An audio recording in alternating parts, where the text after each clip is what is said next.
Raclette à midi, fondue le soir et tartiflette au petit déjeuner. Hey, salut tout le monde les amis, ici Chamallow de la chaîne Imanichi et donc cette fois on se retrouve pour une vidéo qui vous donnera très faim. J'espère que vous la regardez en amphithéâtre à 11h30 au premier rang car aujourd'hui nous allons voir l'origine de ces recettes dans une épopée au fromage. Yeah! Comme toujours, vous trouverez le lien de la carte mentale qui m'a servi à créer cette vidéo dans la description pour une lecture rapide et sans bavure. Mais ne perdons pas plus de fromage, c'est parti! Alors nous allons commencer par la présentation de la raclette. Originaire de Suisse, la raclette traditionnelle se prépare avec une demi-meule de fromage à raclette dont la tranche est exposée à une source chaude pour la faire fondre, puis raclée directement dans l'assiette.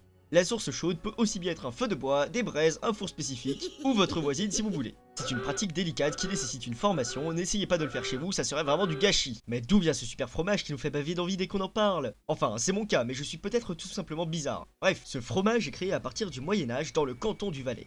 Nous avons un fromage à pâte pressée non cuite à base de lait de vache. Le terme pâte pressée non cuite désigne un fromage dont le caillé non chauffé est pressé afin d'éliminer un maximum de lactosérum, ou petit lait. Vous savez, le liquide un peu jaune qui se trouve au fond de votre pot de fromage blanc. Il s'agit bien là du lactosérum. Le terme caillé vient du midi. Il désigne l'état physique du lait après sa coagulation. Maintenant que nous avons vu l'ingrédient star de la raclette, nous allons nous pencher, mais pas trop près pour éviter de se brûler, sur ce que l'on utilise comme accompagnement. Le fromage est coulé sur des pommes de terre cuites à la vapeur, et le plat peut être accompagné de vin blanc. Par exemple, le fendant, un vin originaire de Savoie. Cependant, utiliser une demi-meule à chaque fois que l'on a une fringale risque de devenir un peu cher. C'est pour cela que la population est passée à la machine à raclette électrique de Tefal, aussi appelée raclonnette par nos amis suisses. Tiens, d'ailleurs, en Suisse, la raclette traditionnelle se prépare sans charcuterie et sans cornichons. Je vous préviens au cas où vous auriez envie d'authenticité afin de vous éviter de mauvaises surprises. Il existe également des variantes aux raclettes qui peuvent s'avérer sympathiques et que nous serions bien curieux de tester. Notre première variante est la vercouline. Rien de bien sorcier, on remplace le fromage à raclette par du bleu de Vercors, un fromage dont le goût se rapproche du roquefort, en plus doux, sans doute. Miam! Notre deuxième variante est l'invention du siècle, chapeau tartare, c'est ça.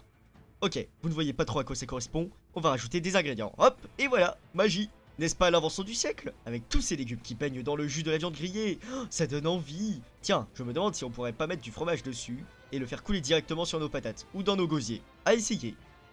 Nous allons terminer le point raclette sur les critères de validation pour former une bonne raclette. Il faut que le fromage à raclette réunisse les conditions suivantes. Le fromage doit contenir au moins 45% de matière grasse et 8 semaines d'affinage. 8 semaines! Qui serait assez fou pour attendre 8 semaines, je vous le demande. Maintenant que nous connaissons l'histoire de la raclette, nous allons regarder un autre plat bien typique que vous rencontrerez dans toutes les stations de ski françaises, la fondue. Ce super concept qui consiste à tremper du pain dans du fromage fondu est un des plats de vacances préférés des Français. Il est simple à préparer et propose des variantes pour tous les goûts. Pour faire une fondue, il faut faire fondre du fromage. Mais quel fromage allez-vous me demander? Il s'agit d'un mélange de fromage à pâte pressée cuite. Les plus utilisés sont le comté, l'emmental et le beaufort. Ajoutez du vin blanc et de l'ail et hop, nous avons notre fondue de la mort. On peut également ajouter du kirsch selon une variante ou du reblochon selon une autre variante. Maintenant que nous savons ce qu'il y a dans la fondue, nous allons nous pencher, mais pas trop près pour éviter de se mettre du fromage dans les cheveux, sur son histoire. Les premières traces de fondue pourraient bien remonter à l'âge du fromage ou du feu, ou les deux. Cependant, les premières traces écrites retrouvées datent de l'Antiquité avec Homère. Dans l'Iliade, il décrit en effet un plat constitué de fromage de chèvre fondu mélangé avec du vin. Nous pouvons observer l'évolution de la fondue en France à partir de 1651. Un cuisinier français, nommé François-Pierre de la Varenne, nous décrit un plat constitué de fromage fondu qu'il mange avec du vin et qu'il baptise ramequin au fromage. Ou plutôt, ramequin au fromage. Non, rien à voir. En 1734, un célèbre cuisinier et écrivain nommé Vincent Lachapelle publie un livre, Le Cuisinier, dans lequel il décrit la recette de la fondue, dans laquelle il faut mélanger, selon lui, les meilleurs fromages en notre possession. Cuisinier excentrique, il décide de rajouter un œuf battu en neige, un peu d'originalité. J'ai également cru qu'il ajoutait du jus d'orange pour ses enfants, mais j'ose espérer qu'il les servait à boire plutôt que de les verser directement dans le fromage. La fondue était la plus souvent préparée par les bergers locaux qui voulaient finir leur fromage en les mélangeant. Il était rare qu'ils achètent leur fromage eux-mêmes pour les faire fondre, seuls les riches pouvaient se le permettre. C'est pour cela que le plat ne s'est développé en Savoie qu'après la Seconde Guerre mondiale, avec l'augmentation du tourisme et le développement des sports d'hiver. Et maintenant, nous allons voir quel matériel utiliser pour faire une fondue réussie. Vous aurez besoin de pic à fondue, d'un ramequin à fondue, ou quelques de terre, quelques veut dire fromage fondu en patois. De quoi avoir l'air cool lors de l'achat en magasin. Une fois que vous avez tous les pics en main, lancez-vous, trempez votre pain dans la fondue, donnez des gages à ceux qui font tomber leurs morceaux, buvez du vin blanc pour accompagner, par exemple l'Apremont, le Chinin ou la Vime. N'hésitez pas à ajouter une indémodable salade vinaigrette à côté de l'assiette. Et voilà, votre fondue est réussie.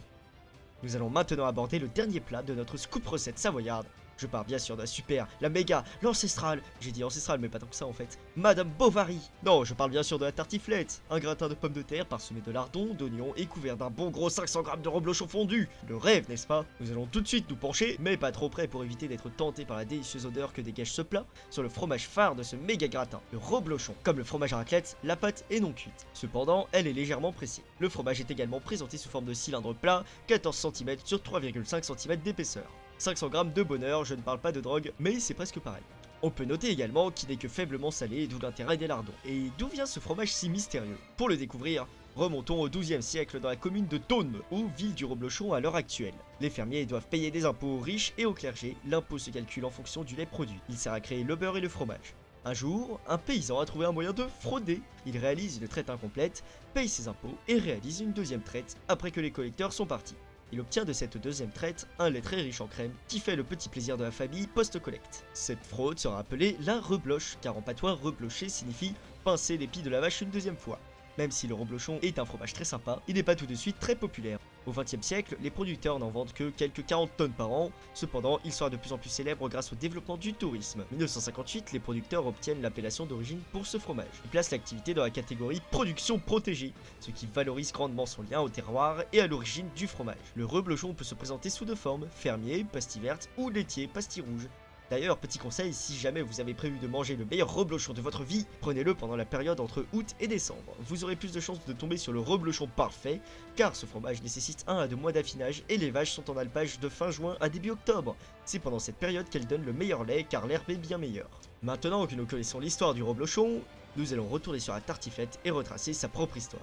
La tartiflette tire son origine d'un plat savoyard appelé pella, pella des Aravis. Il s'agit d'un gratin de pommes de terre préparé dans une grande poêle avec un très long manche. Comme vous l'avez sans doute deviné, pella signifie pelle en savoyard. Ce plat peut être aussi appelé fricassé de reblochon, car il est connu pour utiliser les restes de fromage. Un jour, une personne formidable a eu l'idée de préparer une pella au four traditionnelle avec du vin blanc et des lardons pour donner naissance à la tartiflette. Nous pouvons également noter le terme tartifla, qui désigne une pomme de terre en savoyard, voire la tartifle, qui est elle-même une variété de pommes de terre. La tartiflette a émergé en 1980. Le syndicat interprofessionnel du reblochon aurait lancé la recette afin de vendre plus de reblochon. Ce détail est à vérifier car la directrice de l'organisation n'a pas l'air de valider du tout. Mais vraiment pas du tout.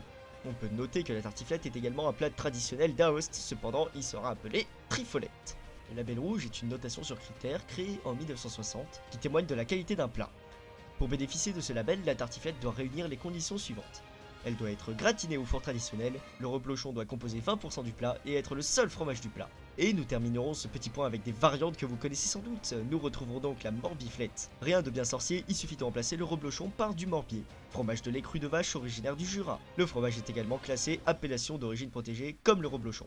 Nous pouvons également nous permettre de manger ce plat avec de la charcuterie de Franche-Comté par exemple, et nous obtenons ainsi une autre variante. Enfin, la dernière variante que nous verrons sera la croziflette. Nous remplacerons les patates par des crozets, qui sont des pâtes savoyardes à base de farine de sarrasin. Elles sont connues pour être plus consistantes que les pâtes blanches. Et voilà, l'heure est déjà venue de se quitter. Merci à vous d'avoir regardé ce petit point fromage avec nous.